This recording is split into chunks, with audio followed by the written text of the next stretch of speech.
आज सकाळी जेव्हा मधू मंदिरात गेली तेव्हा बीना आंटीच्या घराबाहेर मोठी गर्दी पाहिली. काहीतरी वाईट घडले असं वाटलं, पण विचारायची हिंमत झाली नाही, कारण मधू इथे सून होती आणि तिला बीना आंटीबद्दल जास्त माहितीही नव्हती. एवढंच माहीत होतं की बीना आंटी आपल्या नवऱ्यासोबत परमजी सोबत या घरात एकट्याच राहत होत्या आणि त्यांना पूजापाठची खूप आवड होती. मधूच्या घरच्या मागच्या गल्लीतच त्यांचं घर होतं. तेवढ्यात शर्मा आंटी दिसल्या. त्या मधूच्या घराजवळच राहत होत्या आणि त्यांना मधू चांगली ओळखत होती, म्हणून मधूने त्यांच्याकडून विचारायचं ठरवलं. मधूने विचारलं, आंटी, काय झालंय? इतकी गर्दी का आहे? शर्मा आंटी म्हणाल्या, परम अंकल यांचं काल रात्री हृदयविकाराच्या झटक्याने निधन झाले. हे ऐकून मधूला खूप वाईट वाटलं. ती विचार करू लागली, अंकल आंटी दोघंच इथे राहत होते. आता बिचाऱ्या आंटीवर काय ओढवलं असेल? मधू घरी येऊन तिची सासू सुधा आणि नवरा रितेशला सगळं सांगितलं. दोघांनाही खूप वाईट वाटलं. रितेश लगेच बीना आंटीच्या घरी जायला निघाला. तेव्हा बाहेर पाठक अंकल भेटले. त्यांनी सांगितलं, त्यांचा मुलगा आणि सून दुपारपर्यंत येतील. त्यानंतर सर्व काही अंतिम संस्कार वगैरे होतील. हे ऐकून मधू आणि रितेश दोघंही चकित झाले. त्यांना आजपर्यंत माहितीच नव्हतं की बीना आंटीचा मुलगा आणि सूनही आहेत. ते दोघं विचार करू लागले. मुलगा सून असूनही एवढ्या म्हाताऱ्या आईवडिलांना एकटं सोडलंय. बीना आंटीचं वय जवळपास तरी 75 वर्ष आणि परम अंकलचं पण 80 वर्ष होतं. मधू बोलली, काय मुलगा आणि सून आहेत हे? इतक्या वयस्कर आईवडिलांना एकटं सोडलंय? रितेशनेही मधूच्या बोलण्यात दुजेरा दिला. आपल्यालाही एक दिवस म्हातारपण येणारच आहे. आज जे आपल्या आईवडिलांना सोडून देतात, उद्या त्यांच्याही वाटेला तेच येईल. हे सगळं ऐकून सुधा आंटी आणि पाठक अंकल हसले.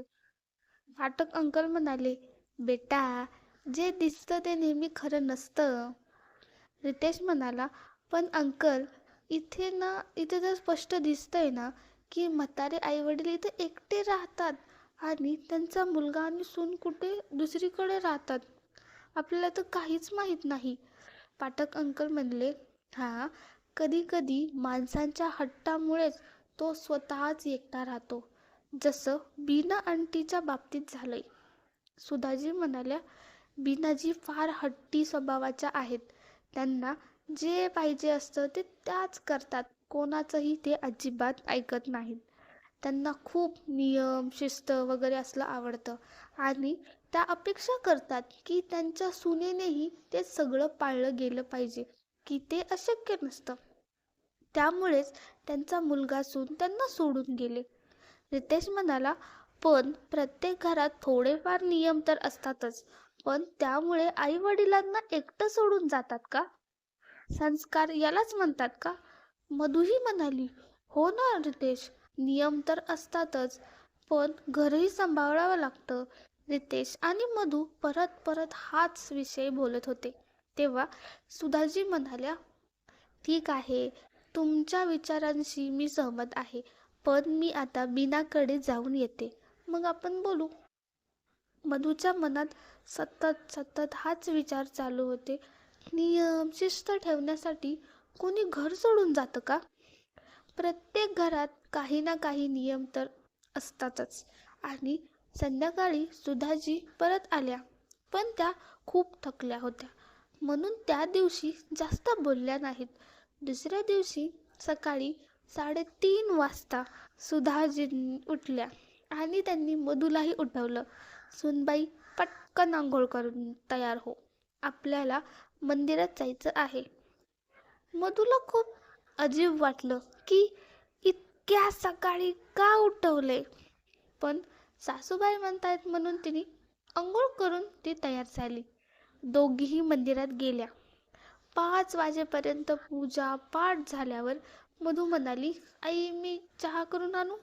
सुधाजी म्हणाल्या, आधी सगळं नीट स्वच्छ करा, मग चहा कर. मधूला अचंबा वाटला, पण तिने काहीही बोलली नाही. तिने पूर्ण किचन धुवून स्वच्छ करून मगच चहा केला. तोपर्यंत 7 वाजले होते. रितेशही उठला होता. सगळ्यांनी चहा घेतला. मधू आणि रितेश विचार करू लागले, सुधाजी आज असं का वागतायत, काय झालंय त्यांना. सुधाजी म्हणाल्या, सुनबाई जा, आधी नाश्ता तयार कर. मधू बाथरूममध्ये गेली. नंतर किचनमध्ये जाणारच होती, तेव्हा सुधाजी म्हणाल्या, अगं अगं कुठे चाललीस, आधी परत अंघोळ कर. मधू म्हणाली, अहो मी तर सकाळीच आंघोळ केली ना, आता परत आंघोळ करू. सुधाजी म्हणाल्या, आंघोळ केली आहे, पण आता वॉशरूममध्ये गेलीस ना तू, परत आंघोळ कर, मगच स्वयंपाकघरात जा. स्वयंपाकघर पवित्र असलं पाहिजे, पृथ्वीची शुद्धता जपली पाहिजे. रितेश म्हणाला, मम्मी काय बोलतीयस तू, तुला काय झालंय तुला आज. सुधाजी म्हणाल्या, तुला मध्ये बोलण्याची काही एक गरज नाहीये. आधी स्वतः आंघोळ कर आणि मग मंदिरात जाऊन पूजा कर, मगच तुलाही नाश्ता मिळेल. प्रत्येक घरात काही ना काही नियम असतात ना. असतातच. सुधाजी टीव्ही समोर जाऊन बसल्या. मधू आणि रितेश एकमेकांकडे पाहतच राहिले. मधूने परत आंघोळ केली आणि नाश्ता तयार केला. सगळ्यांनी नाश्ता केला. रितेश ऑफिसला गेला. मधू घर झाडू लागली. सुधाजी म्हणाल्या, मधू नीट झाड झाडावं लागतं, एकाच ठिकाणी 3दा पुसावं लागतं, तेव्हाच घर स्वच्छ होतं, नाहीतर घर स्वच्छ होत नाही. आणि खाली बसून नीट झाडावं. मधूला खूप त्रास झाला, पण तिने विरोध केला नाही, कारण सुधाजी कधी त्रास देत नसे. पण आज त्यांच्या वागणुकीमुळे मधू पूर्ण थकली होती. जेव्हा मधू वॉशरूममध्ये गेली तेव्हा प्रत्येक वेळेस तिला परत आंघोळ करायला सांगितलं. दुपारी सुधाजींनी स्वयंपाकातही खूप नियम लावले. संध्याकाळी रितेश घरी आला तेव्हा मधू खूपच थकली होती आणि रडायलाच लागली. मधू म्हणाली, रितेश, आईने आज मला खूप त्रास दिला आहे. का असं करतायत काय तर मला कळतच नाहीये, नाहीतर मी माहेरी जाईन. रितेश थेट सुधाजींकडे गेला. मागे मधू उभी होती. रितेश म्हणाला, मम्मी तुला काय झालंय, का असं नियम लावतीयेस, बघ मधू तर रडतीये. सुधाजी हसत म्हणल्या, किती गंमत आहे ना रे, एक दिवसही सहन होत नाहीये ना मधूला. बिचारी बीनाची सून 1.5 वर्ष हे सगळं सहन करून राहिली. तेव्हा दोघांच्या लक्षात आलं की काल हेच विषय ते सुधाजींसोबत बोलत होते. मधू म्हणली, आई आम्हाला कळालंय, जास्त नियम लावला तर माणूस कंटाळूनच दूर जातात. कधी कधी स्वतःचा हट्ट माणसाला एकटं करतो. सुधाजी म्हणाल्या, जर मी हे बोलले असते तर ते तुम्हाला कधीच समजलं नसतं. स्वतःच्या अंगावर आलं की मग कळतं की चुकलं कोण. मधू आणि रितेश म्हणाले, हो मम्मी, आता आम्हाला समजलं आहे. पुढच्या वेळेस कोणावरही बोलण्यापूर्वी दोन्ही बाजू समजून घेऊ, लगेच बोलू टाकणार नाही. सुधाजी म्हणाल्या, बेटा, ज्या माणसाच्या पायाला भेगा फुटत नाहीत त्या दुसऱ्यांच्या वेदना समजत नाहीत. म्हणूनच इतरांवर मत मांडण्याआधी स्वतः अनुभव घ्या. मधू आणि रितेशने आपली चूक मान्य केली. तुम्हाला ही गोष्ट कशी वाटली खाली कमेंट करून नक्की सांगा.